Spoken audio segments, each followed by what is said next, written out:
Nah, teman-teman foodpreneur, walaupun kita berbisnis kulinernya dari rumah, tapi bukan berarti bisnis kuliner kita itu ukurannya kecil atau salesnya kecil ya, tapi banyak banget contoh dari kisah-kisah sukses di mana memulainya dari rumah, tapi bisa perusahaan dan bisnis kulinernya itu besar. Nah, kuncinya nih ada di langkah yang keempat ini, yaitu layani dengan ramah dan fokus untuk memenuhi yang namanya kebutuhan konsumen.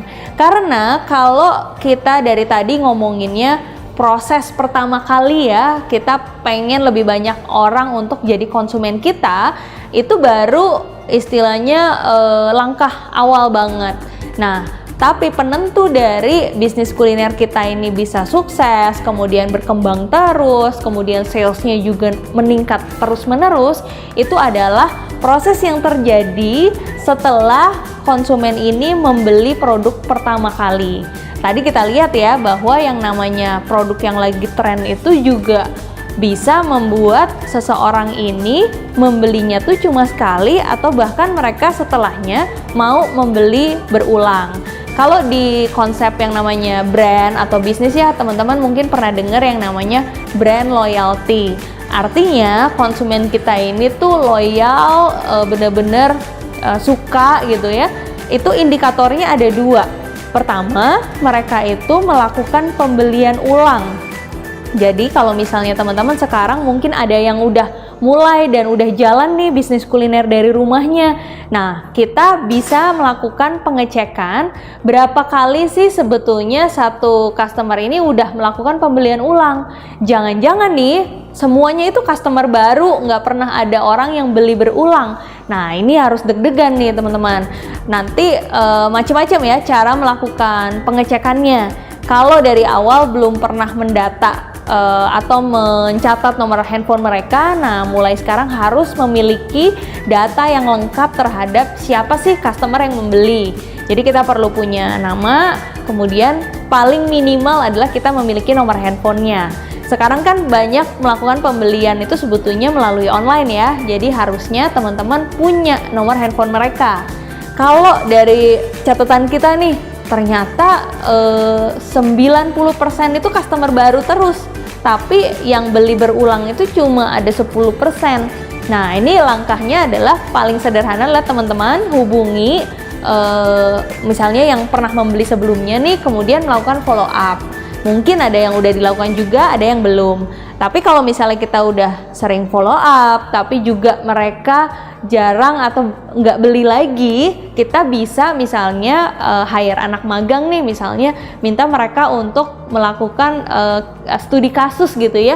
Mereka yang hubungi customer kita untuk menanyakan bagaimana feedback mereka terhadap produk kita. Karena kalau biasanya kita yang tanya secara langsung nih, tidak akan mendapatkan insight atau jawaban yang real gitu ya. Karena sungkan atau nggak enak atau bahkan nggak dijawab. Tapi kalau misalnya ada anak mahasiswa datang ke mereka, menghubungi lewat WhatsApp atau telepon, minta waktunya sebentar gitu ya untuk melakukan penelitian gitu di kampusnya atau menjadi tugasnya untuk mencari tahu sebetulnya feedback terhadap produk yang sebelumnya tuh seperti apa. Nah, itu adalah salah satu contoh untuk kita mengetahui konsumen kita ini puas atau tidak dengan produk kita. Kalau misalnya kita punya pelanggan yang melakukan pembelian ulangnya itu banyak, nah itu adalah indikator dari kesuksesan bisnis kulinernya teman-teman. Jadi harus selalu waspada ya terhadap data-data untuk kepuasan konsumen. Nah, sekarang ini ada 4 simbol nih. 4 simbol ini adalah langkah yang mudah dan praktis deh buat teman-teman punya panduan gimana caranya supaya bisa melayani dengan ramah dan memenuhi kebutuhan konsumen. Nah, yang pertama dulu nih ya. Yang pertama ini adalah sering-sering senyum gitu ya. Tapi senyum sekarang itu harus dibuat digital kan. Karena kita pada saat melayani konsumen kita nih melalui WhatsApp misalnya, nah itu kadang-kadang kita tidak bertemu secara langsung. Nah, perlu untuk teman-teman biasakan pada saat chatting dengan konsumen itu sering mencantumkan emoticon senyum gitu ya. Jadi ini adalah sebetulnya representasi kita keramahan kita yang kita tulisin dalam chatting WhatsApp kita. Nah, kalau misalnya sekarang yang handle order itu udah bukan teman-teman langsung nih, tapi kita punya tim gitu ya, atau punya staff atau punya kru. Nah, minta mereka untuk selalu juga membiasakan sering-sering kasih emoticon senyum pada saat chatting dengan customer kita. Nah, kemudian yang kedua ya, yang kedua ini adalah personal ya, atau relasi personal. Jadi kunci dari kesuksesan atau perkembangan bisnis kuliner kita, terutama kalau kita ngelola dari rumah nih, itu adalah relasi personal. Gimana caranya supaya customer kita ini nggak kita anggap hanya sebagai customer aja. Jadi hubungan antara orang dengan orang gitu ya, itu usahakan tidak hanya selalu hanya masalah bisnis aja, hanya masalah transaksi aja. Tapi begitu mereka merasa bahwa kita adalah teman mereka, kemudian kita itu adalah walaupun kita sebuah bisnis ya, tapi pada saat mereka chatting itu mereka tetap aja berhadapan dengan yang namanya manusia, dan kita juga harus menganggap atau memperlakukan customer kita itu selalu menjadi seorang individu gitu. Jadi kita bisa macam-macam lah relasi personal ini dibangun gitu ya. Misalnya dalam proses follow up nih, tidak selalu message yang kita kirim itu harus jualan ya. Jadi misalnya nih lagi ada masa pandemik gitu ya, ada aturan pemerintah yang baru untuk skala nasional. Nah, kita buatkan satu desain, kita masukin brand kita, tapi di situ adalah 5 panduan untuk tetap aman dari penyebaran virus misalnya. Nah, hal-hal seperti itu memperlihatkan bahwa kita ataupun bisnis kita ini peduli dengan customer kita, bahwa yang namanya kita membangun relasi dengan mereka enggak hanya semata-mata ujung-ujungnya selalu transaksi. Karena dengan begini customer akan merasa diperlakukan dengan lebih menyenangkan buat mereka. Jadi nggak dieksploitasi lah ya istilahnya, karena nggak ada satu orang pun yang ingin dieksploitasi, termasuk dalam proses bisnis juga gitu. Jadi macam-macam. Contoh lainnya nih, misalnya jangan lupa kita harus selalu minta customer kita untuk save nomor kita ya, supaya mereka bisa lihat updatean status kita, dan kita juga harus save nomor mereka supaya kita juga bisa lihat updatean status mereka. Nah, pada saat kita bisa lihat updatean status mereka di WhatsApp, biasakan kita selalu menyempatkan untuk melakukan yang namanya komentar positif. Jadi misalnya nih customer kita lihat dia update status kakinya lagi digips gitu ya, ada fotonya gitu. Nah, kita itu komentar di status mereka, cepat sembuh ya kak, terus kasih smile gitu ya, jangan lupa. Nah, hal-hal yang sederhana seperti ini itu akan meningkatkan hubungan antara bisnis kita sama customer kita. Jadi relasinya itu semakin personal, dan sudah banyak terbukti customer kita di Indonesia ataupun sebenarnya di seluruh dunia ya, dorongan emosional ini faktor yang lebih besar untuk menentukan keputusan pembelian dibandingkan masalah-masalah yang logis lah ya, seperti harga, kemudian spesifikasi produk dan lain-lain. Itu bisa terkalahkan loh dengan yang namanya relation emosional yang bagus antara pebisnis sama si customernya. Oke, yang ketiga itu adalah kita pastikan layanan kita ini cepat ya.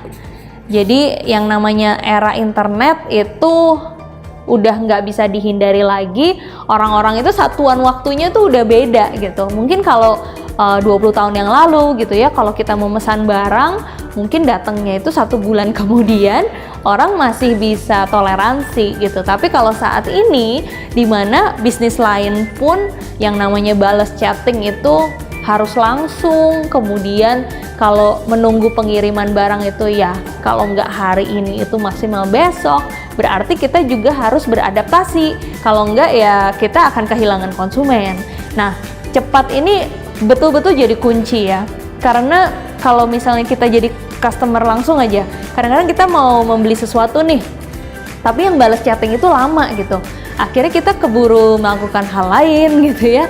Atau enggak, yang paling gawat adalah pada saat kita belum dibales chattingnya, kita udah ngeliat produk yang lain, dan akhirnya di produk tetangga sebelah ini balesnya cepet gitu ya. Akhirnya kita beli sama yang lain gitu, nggak jadi ke bisnis yang awalnya kita kontak. Nah, jadi cepat ini adalah kunci banget teman-teman bisa memenangkan persaingan. Nah, yang terakhir nih, itu adalah kasih segala sesuatu itu di atas ekspektasi. Jadi buatlah dan tinggalkanlah kesan sebanyak-banyaknya ya, dari awal mereka in touch atau berinteraksi dengan kita sampai mereka menikmati produk kita. Itu value yang kita kasih tuh semaksimal mungkin aja, karena apapun proses yang kita kasih inilah yang akan pada akhirnya itu menentukan bisnis kuliner kita ini menang dibandingkan kompetitor-kompetitor yang lain. Karena ini prosesnya tentu tidak mudah ya. Kita harus memastikan kualitas produknya selalu baik, kemudian tim kita yang berinteraksi dengan customer juga selalu ramah, dan yang pasti kita harus memberikan di atas ekspektasi. Contoh nih, best practice-nya misalnya kalau kita kan jualnya makanan ya, dalam proses customer ini pengen dapat makanan, mereka tuh pengen ada rasa aman atau tenang gitu ya.